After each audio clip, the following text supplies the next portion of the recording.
gente começa a ver um problema, a gente acha que ele não vai conseguir resolver. Até agora essas teorias meio malthusianas não se verificaram, né? Naquele nível de produtividade já falta alimento para as pessoas mesmo. De repente a gente conseguiu sobrepujar isso, porque tem um outro lado dessa...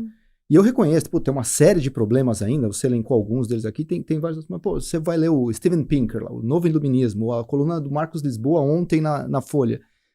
Pô, a gente avançou, né, assim também, a expectativa de vida é muito maior do que sempre. Em Roma, 1/3 da população era escrava, então assim, pô, tem muito problema no mundo, mas assim, a gente melhorou saneamento básico, melhorou educação, melhorou nível de renda, melhorou a expectativa de vida, qualquer indicador que a gente puder ver. E tem os subjetivos. Eu estou pegando critérios mensuráveis, porque infelizmente a ciência ainda se faz dessa maneira. Fala, Felipe, mas tem as causas, né, de mortes por desespero, estão aumentando também. É verdade. Então talvez a questão psíquica, como você brincou aqui, ninguém está bem hoje em dia, né? E eu, com alguém que já teve 2 depressões na vida, compartilho da sua frase. Mas eu acho que tem um outro lado que às vezes é pouco valorizado. Qual é a alternativa? Porque assim, as outras que tiveram também não foram boas. Assim, pragmaticamente, assim... Pô, eu preferiria viver hoje do que viver em Roma. Eu preferia viver hoje do que no feudalismo. As experiências socialistas no mundo também não deram muito certo. E aí? Não, a questão é muito boa.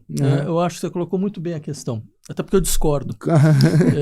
Não, mas eu acho que você colocou da maneira correta mesmo. Porque a gente tem um pouco essa ideia. De qualquer maneira, o processo de progresso ele trouxe aquisições muito importantes.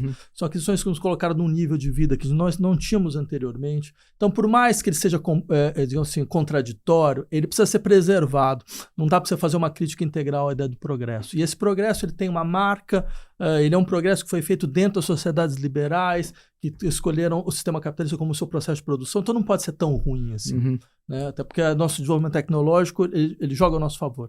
Eu entendo o argumento, só que assim, eu tenho uma série de questões a respeito. A primeira delas é, eu não acredito que efetivamente a gente possa dizer, bem, você teve um progresso na nossa qualidade de vida em todos os setores. As tribos ameríndias, por exemplo, você trabalhava 3 horas por dia e você tinha uma vida absolutamente organizada. Hoje você trabalha 12 horas por dia e você continua completamente endividado e desesperado. Então, quer dizer, já tem uma questão que eu acho que deve ser levada em conta também. Quer dizer, essa sociedade do trabalho quebrou a nossa possibilidade de uma relação multilateral à vida. Né? Ou seja, essas sociedades eram sociedades que você tinha, no momento, tempos de trabalho, tempos de integração social, tempos de ritual, tempos de descobrimentos, digamos assim, da sua sensibilidade em relação ao seu meio ambiente, do seu metabolismo em relação ao meio ambiente, tudo isso foi quebrado. Primeira coisa. Segundo, a ideia de que nós temos desenvolvimentos tecnológicos incomensuráveis, ela ignora que toda sociedade é produtora de tecnologia, né? E que existe uma tecnodiversidade. E essa tecnodiversidade, por um lado, ela pode acelerar certos processos, ela apaga também outros, muitas vezes. Né? Quer dizer, a gente tem estruturas de dinâmicas tecnológicas de medicina, por exemplo, que desapareceram nesses últimos 100, 200 anos, porque estavam ligadas a outras sociedades, que a gente fazia questão de falar que elas eram arcaicas. Né? Quer dizer, você teve desenvolvimentos no campo da engenharia que foram feitos fora do nosso horizonte ocidental, fora do nosso horizonte de sociedades capitalistas e extremamente avançados, que foram dizimados, que se tivessem continuado hoje, a gente poderia se perguntar onde é que eles poderiam ter chegado. Dizer, então, ou seja, eu insistiria, a ideia de tecnologia, ela não é uma garantia de desenvolvimento tecnológico, não é uma garantia de que nosso processo de progresso ele deve ser preservado. Porque esse processo de progresso apagou outras potencialidades tecnológicas. Ele destruiu outras. E mais do que isso, ele também criou certas situações que são profundamente alienantes, né? No que diz respeito à nossa potencialidade de vida. Quer dizer, não houve... Até hoje a gente criou uma equação que é assim, não houve progresso sem alienação. Não houve progresso sem sofrimento. Não houve progresso sem sofrimento, sabe? Sem jogar milhares de espaços enormes das nossas populações, uma situação de profunda precariedade. Nunca houve progresso para todos. Né? Então, ou seja, e mais do que isso, talvez não seja nem sequer possível. Concordo. Né? Porque se você coloca tudo, esse progresso, digamos assim, num diapasão geral, o planeta tem colapso. Então, se a gente criou simplesmente uma situação onde você consegue preservar um certo nível de vida muito, muito bom para um setor muito mínimo da população mundial, quando se arrebenta todos os setores.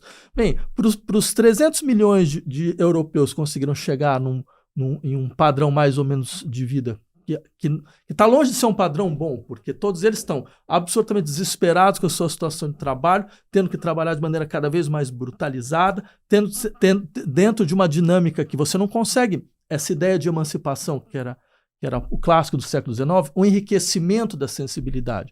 A gente pode falar isso? O Stephen Pinker pode falar, porque ele tem uma vida boa. Agora, eu pergunto os assistentes dele, podem falar? O pessoal que está lá completamente precarizado, lutando com uma bolsa miserável para conseguir, ele pode falar que realmente ele vê isso no horizonte? É difícil falar isso.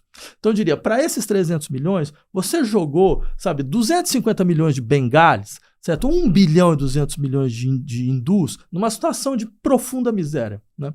Então, ou seja, isso tem que ser levado em conta. Esses diagnósticos são diagnósticos absolutamente eurocêntricos, né? E que esquecem um dado. Mesmo esse padrão de vida não pode ser universalizado. Então tem um problema no sistema, né? E você voltou para os ameríndios, né? Então, provocando um pouquinho, será que o erro não é só o capitalismo, então? Talvez seja, como dizem alguns, até a revolução neolítica, que a partir do momento que você se fixa na terra, domina a agricultura, produz excedente, você faz 2 problemas. Você faz hierarquias, castas, essa matriz desigual desse progresso para poucos e a massa precarizada, e ao mesmo tempo você perde a diversidade da natureza. Você precariza o solo, você não tem, né? Então, vocês acompanham essas discussões de ecologia e assim, você percebe que a gente está ampliando o arco do debate. Eu voltei 10 mil anos, mas de propósito, porque esse é um debate real nas humanidades hoje, né? Então, Maria, tem uma tese que eu acho interessante, ela foi feita pelo David Graeber, né? Num livro muito, muito interessante, O Despertar de Tudo. Quando a ideia da Revolução Neolítica é um mito do ocidental. Nunca aconteceu dessa forma. Não foi assim que as coisas aconteceram. As sociedades, elas tinham uma certa sazonalidade. Em certas situações, elas se organizavam, digamos assim, para dinâmicas intensivas, em outras situações elas se dissolviam. Por exemplo, o Locke. Locke tinha essa ideia, por exemplo, de que a América era um terreno vazio. Até hoje existe isso. É a terra virgem, aqui é só mato, né? Então, daí essa ideia de que você podia... o trabalho como era o elemento constituinte da autoidentidade, né? A ideia toda pessoa tem a propriedade de si mesma, dentro de si mesma, e tudo que ela trabalha, segundo o Tratado do Governo, né? Tudo que ela trabalha é dela, porque ela, de uma certa maneira, ela constitui a sua imagem e semelhança, né? Isso justificava, inclusive, a expansão colonial, porque eles viam as pradarias da América e diziam, não tem trabalho aqui. Não tem atividade humana, então o seu trabalho vai ser meu, né? Só que uma ideia interessante da antropologia contemporânea é dizer, não, sempre houve trabalho. Até mesmo a floresta amazônica, né? Você tem os antropólogos brasileiros que insistem, isso não foi uma mata virgem nunca. Isso é resultado de um trabalho humano. Isso é muito mais um jardim do que uma floresta. Você teve intervenções humanas. Só que você não tem essa ideia, por exemplo, do espaço essa distinção entre o espaço contínuo e o espaço descontínuo, né? Então você tem o espaço de produção e o espaço natural. Não, o espaço de produção está inserido dentro do espaço natural. Ele está organicamente constituído dentro do espaço natural. Então, a ideia de que, bem, num dado momento a gente começou a deixar de ser povos coletores, né? E começando a ser povos caçadores, né? Coletor-caçador, começando a ser povos agricultores, né? Ela é um mito. Ela é o grande mito do Ocidente, para justificar, bem, por quê? Que afinal de contas a gente desenvolve nosso sistema de produção dessa forma. Por que a gente não desenvolve o sistema de produção tal como se desenvolvia em outras regiões, onde você não tinha essa ideia da plantação tal como a gente descreve hoje em dia, ou pelo menos não desse espaço. Bem, esse é o espaço de produção, ponto final. Então, eu insistiria no seguinte, a nossa visão do processo de desenvolvimento tem sido modificada de maneira brutal, se a gente leva em conta, certo, o que é o estado atual das ciências humanas. É um questionamento contínuo dessas mitologias que foram passadas para nós como se fosse a expressão mais acabada de efetivamente como a natureza humana funciona. Né? Muita transformação sobre isso, né? Se você fosse elencar aqui, da onde para onde? O que eram os mitos e o que a gente aventa agora? Para organizar aqui para quem escuta a gente.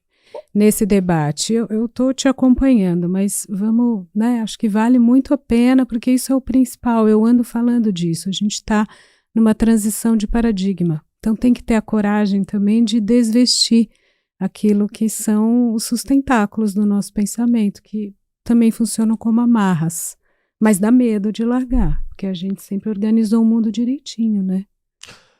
Ou senão, digamos assim, a gente teve uma estrutura de mitos que tinha uma seguinte função: justificar o nosso presente. Quer dizer, sempre. Sim, mostrar que a maneira como a gente vive atualmente pode ter uma série de problemas, mas ela era necessária. E a melhor possível. E as escolhas é a menos pior dentre todas as outras opções, porque a natureza humana é assim. Ou pode ser reformada, pode ser reformada, mas de qualquer maneira, assim, suas bases eram as melhores possíveis. Né? Então você tem, inclusive, naturalizações de processos que foram contingentes. Né? E eu acho que a gente vai chegando no momento onde é possível, e não só possível como necessário, colocar em questão essa ideia. Né? Talvez a gente poderia ter um outro tipo de presente muito diferente do que a gente tem hoje. Né? Mas não tem forças políticas para tanto, mas isso é um exercício ocioso. Olha, eu acho que em certas situações de crise, aquilo que parece ocioso acaba sendo a antecipação de soluções possíveis. A gente conhece em processos de resolução de problemas esse tipo de atividade. Quer dizer, aquilo que parece completamente fora do horizonte de realização, muitas vezes, depois de um certo tempo, se demonstra como antecipação de uma resolução possível. Eu acho que a gente está num momento como esse. Né? Por isso fica parecendo que muitas vezes a gente é cobrado de um certo realismo, né, em certas respostas. Mas eu costumo dizer o seguinte: eu acho assim, irrealista é você acreditar que é possível preservar uma realidade como essa atual. Isso eu acho completamente irrealista. Ela é marcada por um sistema de crises conexas, profundas. Crise ecológica, crise social, crise econômica, crise demográfica, crise psíquica, crise epistêmica. Crises que não passam. Nossa crise econômica está mais ou menos dentro do horizonte desde 2008. A crise política ela tem 20, 30 anos de aprofundamento. Ninguém em sã consciência acredita que vai ter um dia seguinte à crise ecológica. Você acha que vai ter um dia seguinte que você vai olhar e falar: olha só, a crise ecológica passou, não tem mais. Ninguém em sã consciência acredita numa coisa dessa. Então isso mostra assim, essas crises elas não são só conexas, ou seja, elas se retroalimentam. Né? Você tem uma crise ecológica que ela aprofunda a crise econômica aprofunda a crise política, mas elas se estabilizaram enquanto crise. A gente governa na crise, a gente não governa a despeito dela. A gente usa a crise como forma de governo. Né? Porque, afinal de contas, a crise te permite você ter, digamos assim, decisões excepcionais, porque você está em crise. Né? Então, dentro de um horizonte como esse, você imaginar que é possível se adaptar a uma situação como essa, isso eu acho irreal. Né? Então, eu acho assim, real hoje, realista, é você falar, não, a gente tem uma obrigação fundamental de conseguir abrir um espaço para fora desse presente.